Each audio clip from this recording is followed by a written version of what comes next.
Hello বন্ধুরা, নমস্কার। খেলাঘরে আপনাদের স্বাগত। আজ আমি কি বানাবো বলুন তো? দেখুন আমার হাতে কি আছে। এগুলো হচ্ছে সর্ষে ফুল। আজকে আমি সর্ষে ফুল বাটা বানাবো। পদ্ধতি একই থাকলে মা ঠাকুমারা যেভাবে বানিয়ে থাকেন সেই একই পদ্ধতি থাকলেও আজকে আমি এটাতে কিন্তু একটা টুইস্ট অ্যাড করব। তো চলুন কীভাবে কি করছি দেখতে থাকুন। প্রথমে আমি সর্ষে ফুলগুলোকে এক এক করে বেছে নেব।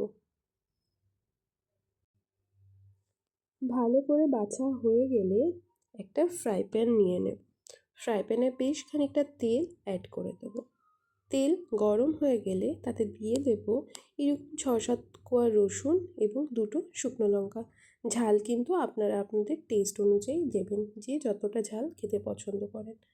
এখানে সেই টুইস্ট অ্যাড করে দিয়েছিলাম। তারপরে এটা হচ্ছে চিংড়ি মাছ, এরকম 2 কোয়া অথবা 4 চিংড়ি মাছ অ্যাড করার পর সেটিকে ভালো করে এরকম উল্টে পাল্টে লাল লাল করে ভেজে নেব। খুব বেশি ভাজা করব না, এতে কিন্তু চিংড়ি মাছটা চিবড়ে চিবড়ে হয়ে যেতে পারে।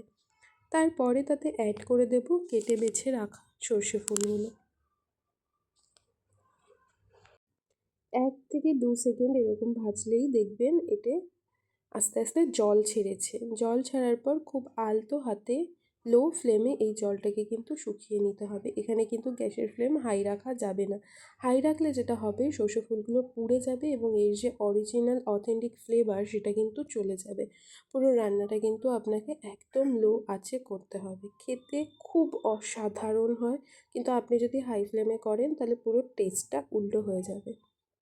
যাই হোক, সবটা ভেজে নেওয়ার পর আমি একটি ডিশের মধ্যে এটাকে নামিয়ে নিয়েছিলাম এবং মিক্সিতে এখন এটাকে আমি বেটে নেব।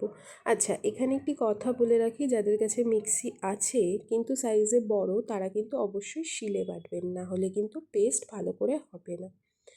তারপরে একটি বাটিতে এরকম বেশ খানিকটা ভাত নিয়ে নিয়েছিলাম। তারপরে তো আমি কপাত কপাত করে খেয়ে নিয়েছিলাম। প্রচণ্ড টেস্টি, আমার আর সবুর সইছিল না। টাটা।